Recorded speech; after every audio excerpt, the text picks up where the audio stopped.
പറഞ്ഞൊന്നും നോക്കാം. ചിലപ്പോൾ മനസ്സിലാവാത്തവർക്ക് കാണാണ്ടാതിരിക്കും. മനസ്സിലാവാത്തവർ മനസ്സിലായവരെല്ലാം അദ്ദേഹം ഒന്ന് ശ്രദ്ധിക്കും. ഞാൻ ഇടയ്ക്കിടയ്ക്ക് കുറച്ച് ക്വസ്റ്റ്യനൊക്കെ ചോദിക്കും, ശ്രദ്ധിക്കുന്നുണ്ടോ എന്ന് അറിയാൻ വേണ്ടിയിട്ട്. ഇടയ്ക്കിടയ്ക്ക് ക്വസ്റ്റ്യൻസ് ഒക്കെ വരുന്നതാണ്. ഓക്കെ, അപ്പൊ നമ്മൾ ഇന്ന് മെയിൻ ആയിട്ട് എന്താണ് ചെയ്തത്? എന്താണ് ചെയ്തത്? നമ്മൾ എന്നൊരു പ്രൂഫാണ് പഠിച്ചത്. പ്രൂഫ് പഠിച്ചപ്പോഴത്തേനും പുതുതായിട്ട് എന്തെങ്കിലും പറഞ്ഞായിരുന്നോ? പുതുതായിട്ട് എന്തെങ്കിലും നിങ്ങൾക്ക് അറിയാത്ത എന്തെങ്കിലും ഒരു കാര്യം ഞാൻ പറഞ്ഞായിരുന്നോ? ഒന്നും പറഞ്ഞില്ല. പ്രൂഫ് ചെയ്തപ്പോൾ എന്ത് ചെയ്തു? നമുക്ക് കഴിഞ്ഞ ക്ലാസ്സിൽ പഠിച്ച കുറെ കാര്യങ്ങളാണ് നമ്മൾ എന്ത് ചെയ്തത് ഒരടിക്ക് പറക്കി കറക്റ്റ് ഒരു ഓർഡറിൽ പറഞ്ഞു വന്നപ്പോൾ എന്തായാലും നമ്മൾ പ്രൂഫാണ്. ഓക്കെ, അപ്പൊ നമുക്ക് ആദ്യം നമ്മൾ ആരെയാണ് പറഞ്ഞത്? പാരലലോഗ്രാമിനെയായിരുന്നു പറഞ്ഞത്. പാരലലോഗ്രാം നമ്മൾ കഴിഞ്ഞ ക്ലാസ്സിൽ പഠിച്ചായിരുന്നു. നമുക്കറിയാം ഏതാണ്? 4 വശങ്ങളുള്ള എതിർവശങ്ങൾ, 2 എതിർവശങ്ങൾ വേറായിട്ടുണ്ട്. ആ 2 ജോഡി വശങ്ങൾ എങ്ങനെയാണ്? പാരലലായിരുന്നു. ഈ പാരലലോഗ്രാമിന്റെ പുതിയൊരു പ്രോപ്പർട്ടി നമുക്ക് അറിയാവുന്നതാണ്. ഒരു പ്രോപ്പർട്ടി നമ്മൾ പ്രൂവ് ചെയ്തു. എന്തായിരുന്നു പ്രൂവ് ചെയ്തത്? എതിർവശങ്ങള് ലെങ്ത്, അവരുടെ നീളം, മെഷർമെന്റ് കറക്റ്റ് സെയിം ആണെന്നുള്ളതാണ്. അതായത് എതിർവശങ്ങൾ തുല്യമാണെന്നുള്ളതാണ് പ്രൂവ് ചെയ്തത്. അത് ആദ്യം നമ്മൾ എന്ത് ചെയ്തു? ഫസ്റ്റ് എന്ത് ചെയ്തു? ഒരു ഡയഗണൽ, ഇഷ്ടമുള്ള ഡയഗണൽ ഉണ്ട്. ഞാൻ എങ്ങനെ എടുക്കണം നിങ്ങൾക്ക് അങ്ങനെ തിരിച്ചാണെങ്കിലും എടുക്കാം, ഏതാണെങ്കിലും ചെയ്യാം. ഒരു ഡയഗണൽ എടുത്ത് നമ്മൾ പാരലലോഗ്രാം എന്ത് ചെയ്തു? 2 ആയിട്ട് ഡിവൈഡ് ചെയ്തു. ഇപ്പൊ നമുക്ക് എന്ത് ചെയ്തു? നമുക്ക് കൂടെ അറിയാവുന്ന ഒരാളായി. ആരായി? 2 ട്രയാങ്കിൾസ് ആയി. നമുക്ക് അത്തിക്കൂടെ അറിയാവുന്ന ആളല്ലേ? പാരലലോഗ്രാമിന്റെ നേരത്തെ അറിയാവുന്ന ട്രയാങ്കിൾസ്. ട്രയാങ്കിൾസിന് പിന്നെ നമ്മൾ ട്രയാങ്കിൾസിന്റെ എന്തോ ഒരു പ്രോപ്പർട്ടി നമ്മൾ പ്രൂവ് ചെയ്തു. എന്താ പ്രൂവ്?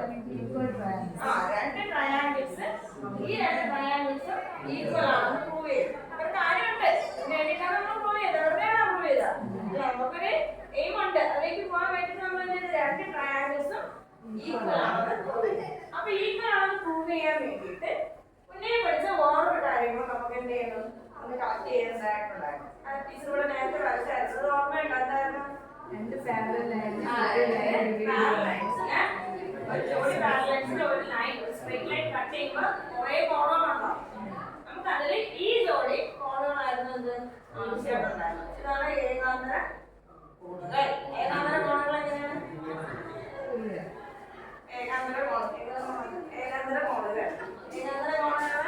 എങ്ങനെയാണ്? തുല്യമാണ്. അപ്പൊ ഈ 2 കോണുകളും തുല്യമാണ്. അത് നമ്മളിവിടെ എങ്ങനെ അപ്ലൈ ചെയ്തു? ഇവിടെ അതിന്റെ എത്ര കോണുകൾ ഉണ്ടായിരുന്നു? എത്ര ജോഡി കോണുകൾ ഉണ്ടായിരുന്നു? 2 ജോഡി കോണുകളാണ്. ഈ 2 ജോഡി കോണുകളും ദേവികൊന്ന് വരുന്നു. അതാണ്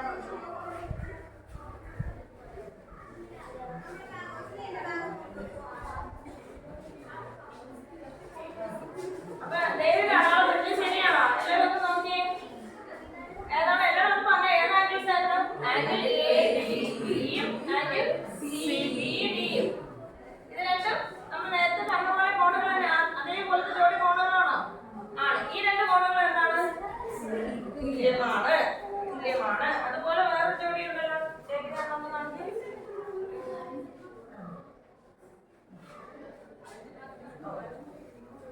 ഈ 2 ജോഡി കോണുകൾ എന്താണ്? തുല്യമാണ്. ആംഗിൾ ABDയും ആംഗിൾ CDB.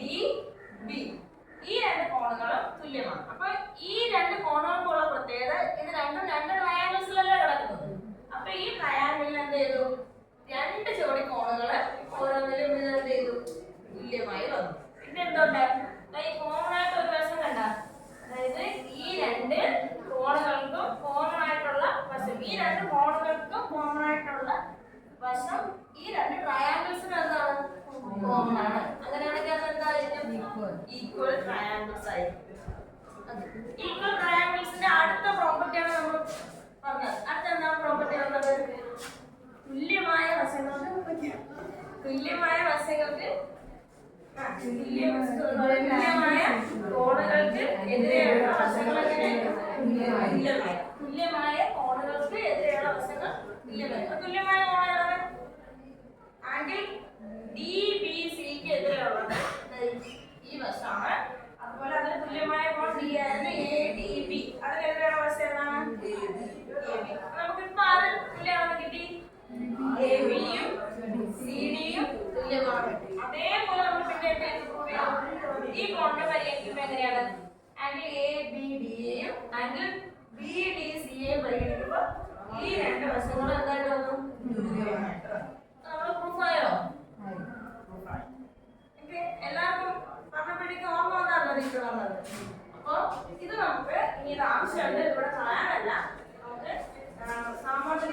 എന്താണ് പാരലോഗ്രാമിന്റെ ഏരിയ ഫൈൻഡ് ചെയ്യാൻ വേണ്ടിയിട്ട് ഇത് വളരെ ഇമ്പോർട്ടന്റ് ആയിട്ട് വേണ്ട ഒരു റിസൾട്ടാണ്.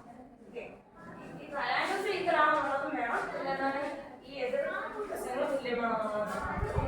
അപ്പൊ അടുത്ത ക്ലാസ്സിൽ നിങ്ങൾ വരുമ്പോഴത്തേനും വെറുതെ വരരുത്, ഇതെന്ത് ചെയ്യണം, നന്നായിട്ട് പഠിച്ചിട്ട് വരണം. വേറെ ഏതെങ്കിലും രീതിയിൽ നിങ്ങൾക്ക് ഇത് പ്രൂവ് ചെയ്യാൻ പറ്റുമെങ്കിൽ അങ്ങനെ കൂടെ ഒന്ന് ശ്രമിച്ചു നോക്കാം. വേറെ ഏതെങ്കിലും രീതിയിൽ പോയാൽ പറ്റുമെങ്കിൽ ചിലപ്പോൾ ഇത് യൂസ് ചെയ്യാതെ പറ്റുമായിരിക്കും, ഇല്ലെങ്കിൽ ഇത് യൂസ് ചെയ്തിട്ട് വേറെ രീതിയിലൊക്കെ നിങ്ങൾക്ക് പറ്റുമായിരിക്കും. അതെല്ലാം ഒന്ന് നോക്കിയിട്ട് ക്ലാസ് ചെയ്യാം.